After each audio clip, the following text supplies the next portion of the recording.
हो जाएगा। अगर हम उत्तर नहीं दे पाएंगे तो हम उस प्रश्न के उत्तर खोजने के लिए इसी बहाने किसी संत का दर्शन तो कर लेंगे, उनसे पूछने के लिए एक बहुत बड़ा हित करते हैं आप। तो वो पूज्य माँ की स्मृति में गोपाष्टमी को रखते हैं, बड़ा सुंदर कार्यक्रम। योग्यता हमारे अंतर में है, लेकिन उस योग्यता को हम निषेध कर देते हैं पहले से। असंभव कुछ भी नहीं है। वेदांत के श्रवण के लिए आप लोग सुन सकते हैं, हो सकता है मन न लगे, और सुन भी सकेंगे, मन भी लग सकता है, लेकिन अर्थ जो समझ में आएगा, अर्थ समझने के लिए वो अधिकारी की जो पहचान बताए गए हैं वो योग्यता चाहिए। मैं बिल्कुल शॉर्ट में करके विराम करता हूँ। ये वैसे तो योग्यता के बारे में बहुत ही जटिल लगेगा आपको, बस इतना समझें कि अगर अगले साल इन वेदांत के वक्ताओं के मुख से कुछ समझना हो तो वो योग्यता जुटा करके अगर उपस्थित होते हैं तो बहुत सी बातें समझ में आ सकती हैं।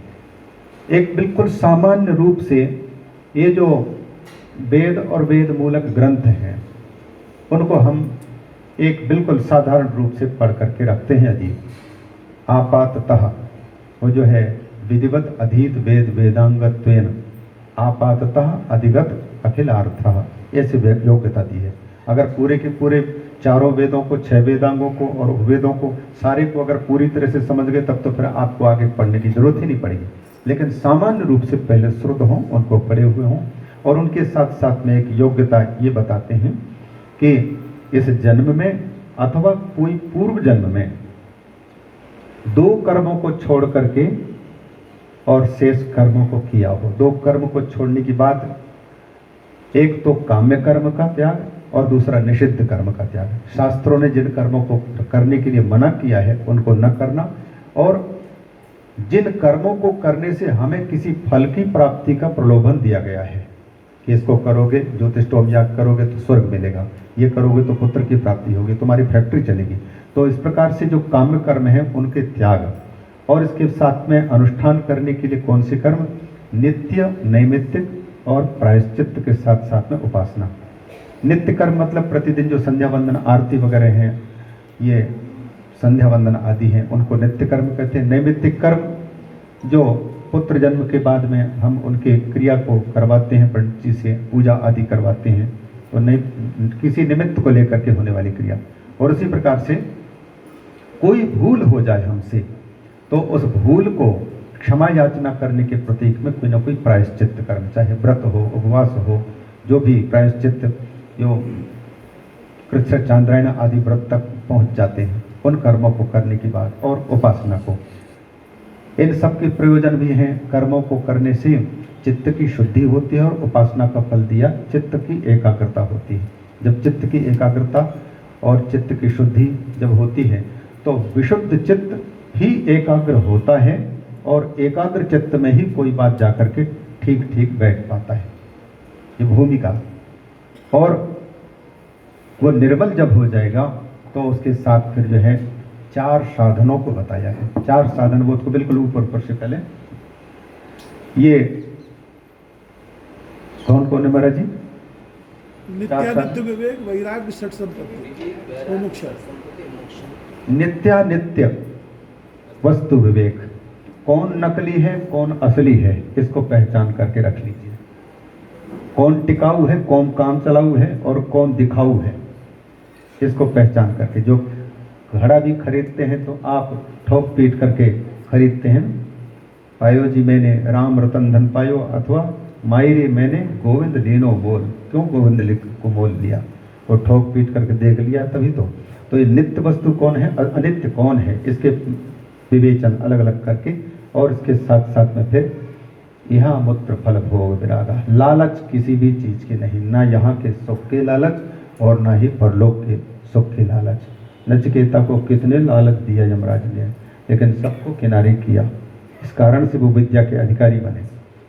और तीसरा क्या माने? षट संपत्ति, समाधि, समाधि षट संपत्ति, शम दम उपरति तितिक्षा समाधान श्रद्धा। इनकी व्याख्या नहीं करेंगे, संतिशन बोलेंगे उनको।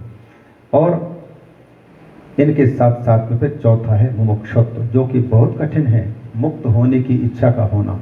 जब तक आपको पीड़ा होते हुए भी पीड़ा से मुक्त होने की इच्छा नहीं होगी तो कोई मुक्त नहीं कर सकता है। पूज्य महाराज जी सवेरे बता रहे थे, कोई बैल उठना ही न चाहे तो कितना भी उठाने की कोशिश करेंगे कोई उठा नहीं सकता है। तो मुमुक्षा ये जो है अगर हैं ये तैयारियां, संक्षेप में कह दिया, लेकिन इन सारी तैयारियों को करने पर बहुत समय लग सकता है। थोड़ी थोड़ी रहेंगे तो संत महापुरुष जो भी वेदांत की बात कहेंगे वो धीरे धीरे अंदर में प्रवेश करता जाएगा। माँ जो भी कहती हैं वो निचोड़ कहती हैं, वो बात समझ में आएगी। इन्हीं शब्दों के साथ में अपनी वाणी को विराम देता हूँ। हरि ओम तत्सत, हरि ओम तत्सत।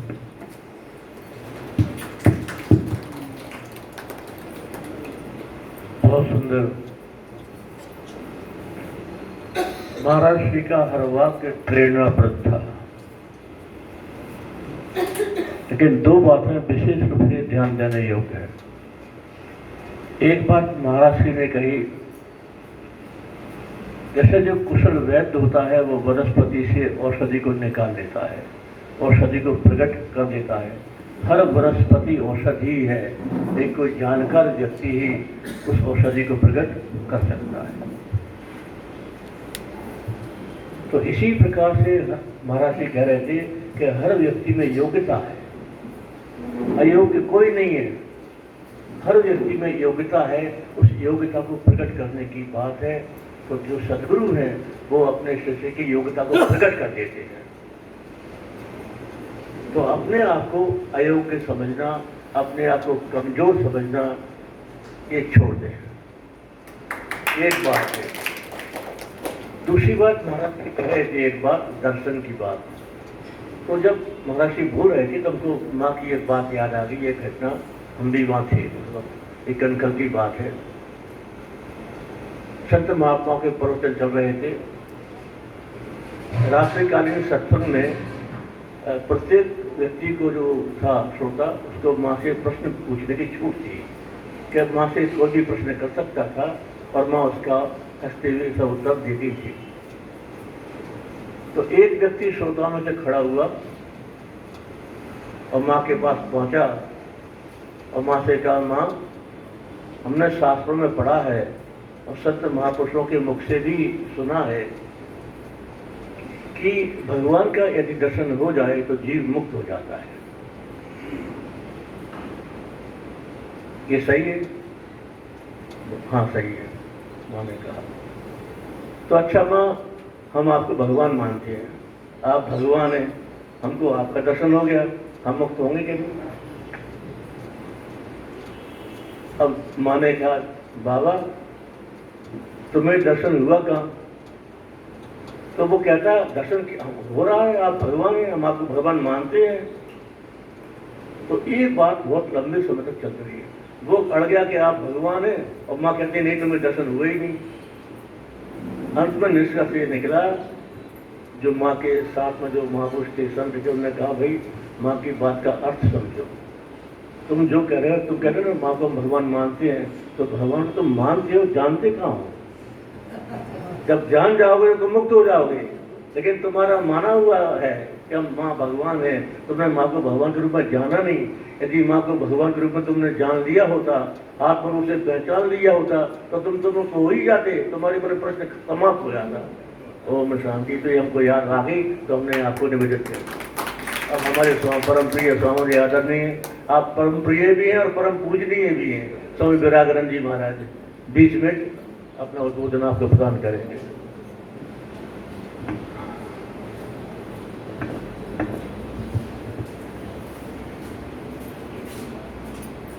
यैरिमे गुरुभिः पूर्वं पदवाक्य प्रमाणतः व्याख्याताः सर्ववेदान्ताः तान् नित्यं प्रणतोऽस्म्यहम्, तान् नित्यं प्रणतोऽस्म्यहम्। यद विद्याविलासेन भूतभौतिकसृष्टयः तं नौमि परमात्मानं सच्चिदानन्दविग्रहम्, तं नौमि परमात्मानं सच्चिदानन्दविग्रहम्। बोले गुरुदेव भगवान की, सच्चिदानंद भगवान की। हर हर हर हर महादेव महादेव।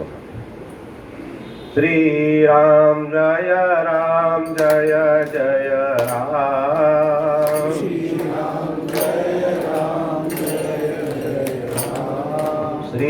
राम जय राम जय जय राम। श्री राम जय जय राम। श्री राम जय जय राम। श्री राम जय जय राम। श्री राम जय जय बोलिए राम। रामचंद्र भगवान। आद्यार शक्ति जगदम्बा के चरणों में नमन करते हुए, माता आनंदमयी के चरणों में नमन करते हुए, मंच पर विराजमान पूज्य बाबा जी एवं स्वामी परम पूज्य स्वामी योगेश्वरानंद जी, परम पूज्य स्वामी मुक्तानंद जी, परम आदरणीय स्वामी जीतरागानंद जी महाराज, गिरनार से पधारे हुए स्वामी जी, स्वामी परमानंद जी, हंसानंद जी महाराज एवं दिव्यानंद जी महाराज तथा साध्वी परिपूर्णानंद, आदरणीय स्वामी कृष्णानंद जी एवं शंभुद्री जी महाराज तथा खाना भी बिना सोए बिना ऊँघाए उत्साहपूर्वक अच्छा श्रवण करने वाले श्रोतृगण। जैसा कि आप श्रवण कर रहे हैं, मोक्ष के विषय में श्रवण कर रहे हैं।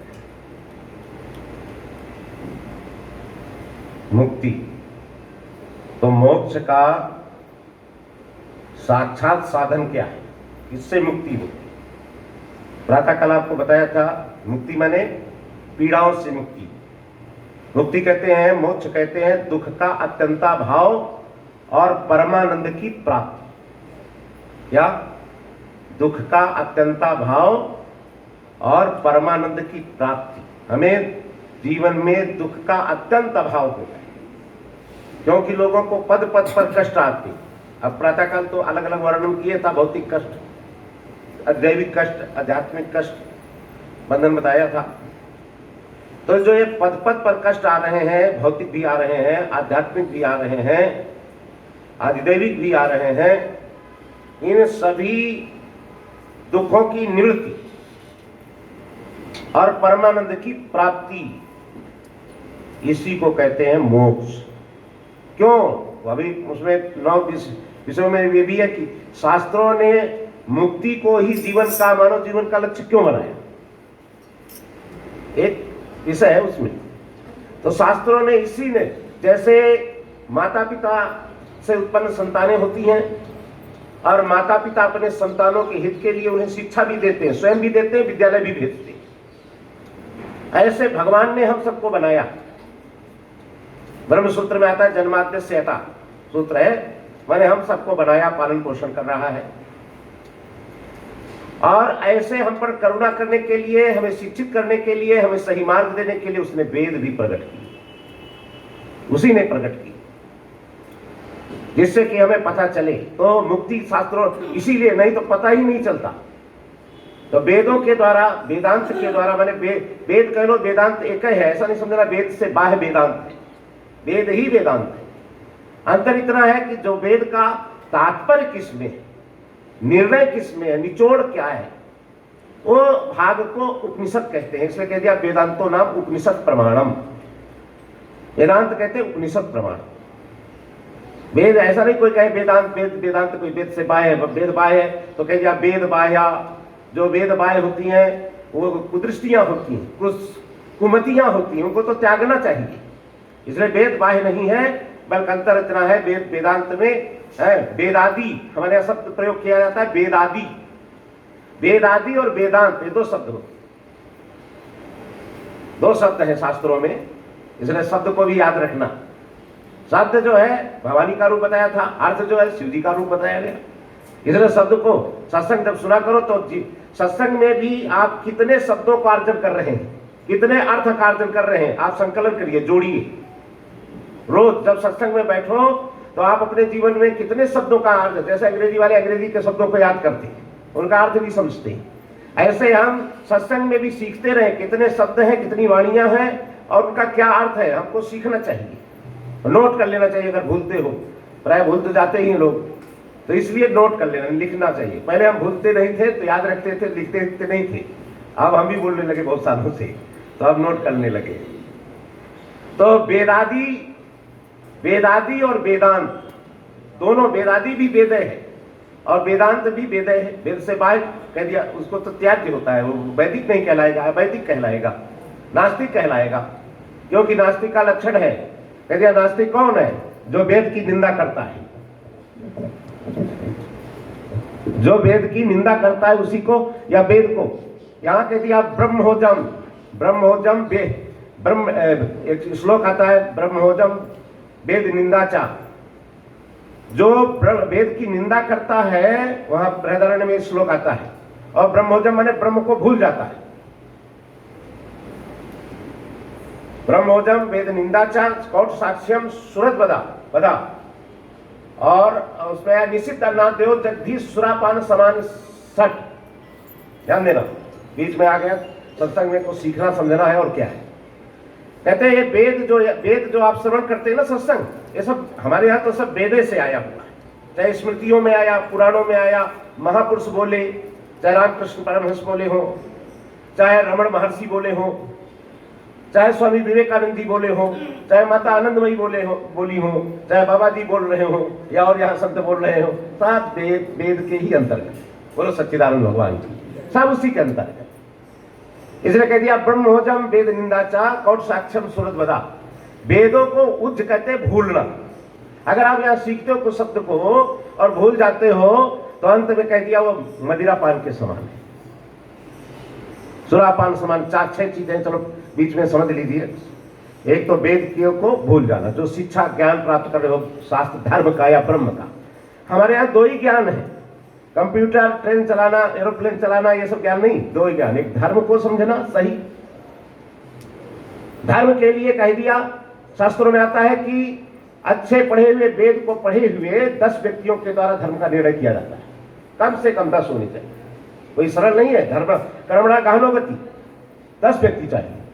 अगर 10 न हो तो कह दिया 4 जो है, या 3 जो है, चारों 10 जो बताए, कम से कम अपनी शाखा और सडन वेद का अध्ययन होना चाहिए, और 4 ऐसे होने चाहिए कम से कम जो है चारों वेदों की ज्ञाता हो। और ये अंत में कह दिया एक तत्व ज्ञानी धर्म का निर्णय कर लेता है। बोलिए गुरुदेव भगवान जी। अगर तत्व ज्ञानी है तो एक ही पर्याप्त है, वो निर्णय कर लेगा धर्म क्या है। तत्व ज्ञानी अकेले नहीं तो 10 का बताया, 4 का बताया, फिर 1 का बताया। तो क्या चर्चा है, तो इसको भी सुन लीजिए संक्षेप में, अच्छी बात है। इसलिए शिक्षा को हमको भूलना नहीं चाहिए। जो सत्संग में सीखते हो नोट करो, शब्दों को भी नोट करो, अर्थ को भी नोट करो, याद रखो। भूलोगे तो अंत में कहते मदिरा समान के है। और इनकी निंदा भी नहीं करना चाहिए, निंदा भी करने का दोष है। और आगे वाली बातें हैं निषिद्ध, जिसको शास्त्रों ने मना किया ये नहीं खाना चाहिए। अगर आप खाते हैं तो भी मदिरा समान माना गया है। और जो खाने योग्य नहीं है, बहुत चीजें खाने योग्य नहीं होती, उनको व्यक्ति खाने लगे। इसलिए हमारे यहाँ कहा, अच्छा आपका जो है जूठे को बहुत निषेध किया है शास्त्रों में, जूठा खाने को, वो अनाद्य माने खाने योग्य नहीं। और इसलिए कहा भोजन अगर आप करते हो, बनाते हो, तो जरा हाथ धो के ही बनाओ, क्योंकि मुख में लग गया। लार को कहीं किसी शास्त्रों ने खाने को नहीं कहा है, कहा है नहीं कहा है। और अगर लार लग गई, कोरोना में तो अच्छा सिखाया कि नाक मुख में हाथ न लगाओ, नहीं तो कोरोना फैल जाएगा। अच्छा, लेकिन लोग सीखे नहीं, इतना सिखाने पर भी सीखे नहीं। हाँ, तो कह दिया कि ये जो निषिद्ध है और जो खाने योग्य नहीं है, उसको अगर आप खाते हैं, जो निषिद्ध, इसको भी मदिरा के समान माना गया है। झूठी गवाही देने को भी मदिरा के समान माना गया, इस श्लोक में आता है। तो कहने का मतलब, अब अपने विषय में आइए, भूलना नहीं, याद रखना चाहिए, नोट कर लीजिए। इसलिए एक है वेदादि। वेदादि और वेदांत दोनों वेद है, लेकिन वेद में आदि से आ जाता है धर्म और उपासना। ध्यान देना, वेद आदि शब्द से क्या लेंगे, धर्म और उपासना। धर्म और उपासना को कहते हैं वेदादि। और ज्ञान भाग को, ज्ञान कांड को जो है उपनिषद का, वेदों का तात्पर्य तो ज्ञान में ही है। परम कारुणिक परमात्मा ने सृष्टि की है और हमारे हित के लिए वेद बनाए हैं, वेद प्रकट किए हैं। इसलिए इस जीव का कहाँ कल्याण हो, कैसे कल्याण होना, तो कल्याण के लिए उसने वेदों रचे हैं। और उसी में ये वेदांत माने ज्ञान भाग को वेदांत कहते हैं, इस बात को याद रखना। तो ये जो वेदांत है, चर्चा क्या चल रही थी कि बंधन, जो पीड़ा, हमारा जो बंधन है, इसी के कारण हम दुखी हो रहे हैं। बंधन के कारण, बंधन क्या है?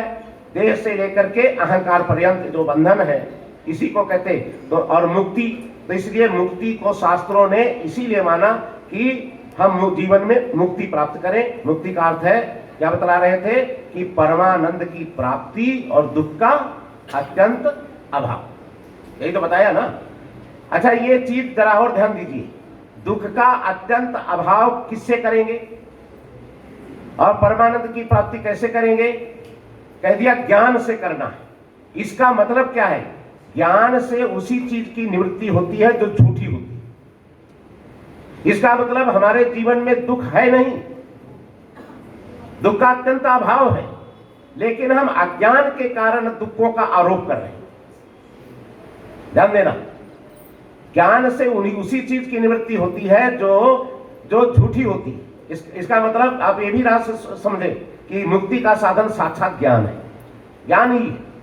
तो दुख की अत्यंत निवृत्ति करना है, ज्ञान से होगी। इसका मतलब दुख का जो अत्यंत अभाव करना है वो हमारे में है नहीं, हम उसको आरोपित कर रहे हैं। और परमानंद की जो प्राप्ति है वो भी कोई नई नहीं पैदा करना, वो हमारे अंदर है, लेकिन हमने अज्ञान का पर्दा डाल रखा है। ध्यान देना, हमने अज्ञान का जो पर्दा पड़ा है, आवरण हो गया है, उस ढक गया है हमारा परमानंद, इसलिए हमें परमानंद की अनुभूति नहीं होगी। अज्ञान ढक गया, अज्ञान से हमारा परमानंद ढक गया है, हमारा स्वरूप है। अगर हमारा स्वरूप नहीं होता परमानंद, तो सज्जनों जो गहरी नींद में जो सुख मिलता है वो कहाँ किसका मिलता है? बोलो, अपना ही तो मिलता है ना। गहरी नींद में जो सुख मिलता है अपना ही मिलता है। अगर सुख नहीं होता तो गहरी नींद में सुख कैसे मिलता? इसलिए सज्जनों, हमारा परमानंद स्वरूप है, निरंतर सुख स्वरूप है, वह ज्ञान से ढका है और वस्तुतः ज्ञान हटा दिया ज्ञान से, इसलिए ज्ञान ही सीधा साधन है। ये बात याद रखें। और पर दुख जो हो रहा है वो हमारे विपर्य से हो रहा है, उल्टे ज्ञान से हो रहा है। इसको कहते हैं विपर्य, संस्कृत में बोलते हैं विपर्य। विपर्य के कारण, ये भी शब्द याद रखना, नोट कर लीजिए। अज्ञान के कारण हमारा परमानंद ढक गया है, और विपर्य माने उल्टा ज्ञान कि मैं मनुष्य हूं, मैं मरूंगा, मैं संसारी हूं, है। ये जो संसार के धर्म जो हम अपने ऊपर आरोपित कर रहे हैं, यहां तक देह से लेकर के अहंकार तक जो धर्मों को हम आरोपित कर रहे हैं, इसके कारण हमें दुख हो रहा है। ये आरोप मिथ्या जो है, एक ऐसा है, ये मिथ्या आरोप हम कर रहे हैं, अज्ञान से कर रहे हैं, है नहीं। इसलिए हमारे में ये जो दुख है ये भी नहीं है, केवल आरोपित हो रहा है। और इसको जब सज्जनों हम, इसलिए ज्ञान का साधन, इसलिए मुक्ति का साधन है ज्ञान। ज्ञान किसका? वेदांत। वेदांत माने उपनिषद। उपनिषद का मतलब बार बार आप श्रवण करो, संतों से, ज्ञानियों से मनन करो, निधिध्यासन करो, तो आपका यह अज्ञान हट जाएगा। आवरण जिसको कहते हैं, जरा ध्यान देना, आवरण हटेगा तो परमानंद मिलेगा। विपर्य हटेगा, विपर्य ये शब्द नोट करना, उसको हिंदी में, ठेठ हिंदी में बोले उल्टी बुद्धि, नहीं तो संस्कृत में उस शब्द का नाम है विपर्य। और दूसरा संस्कृत में शब्द का अर्थ है, शब्द है अन्यथा ग्रहण, अन्य रूप से ग्रहण कर रहे हैं। जैसे रस्सी को हम सांप रूप से ग्रहण कर रहे हैं, ऐसे हम हैं तो सच्चिदानंद स्वरूप, लेकिन हम अपने को मनुष्य के रूप में ग्रहण करते हैं। हम हैं तो व्यापक, इसलिए वामदेव जी हुए हैं ऋषि, उनको गर्भ में ज्ञान हुआ है कि मैं ही सूर्य हूं, मैं ही चंद्र हूं, मैं ही जो है मनु हूं, व्यापक। इसलिए आप हैं व्यापक, लेकिन आप अपने को परिच्छिन्न समझ रहे हैं। ये इसी के कारण हमको दुख हो रहा है। और जब श्रवण करेंगे, इसलिए मुक्ति का साक्षात साधन है। इसीलिए शास्त्रों ने मुक्ति को जीवन का लक्ष्य माना है, और साक्षात साधन ज्ञान है। लेकिन ये ज्ञान अगर चढ़ता नहीं है तुम्हारे सिर पे किसी के, तो श्रवण करके बार बार मनन करो। अच्छा देखिए, एक बात और है, बस समय हो गया, मैं समापन कर रहा हूं कि ज्ञान जो है वो कर्तृतंत्र नहीं है, वो होगा जब आपके अंदर योग्यता हो जाएगी।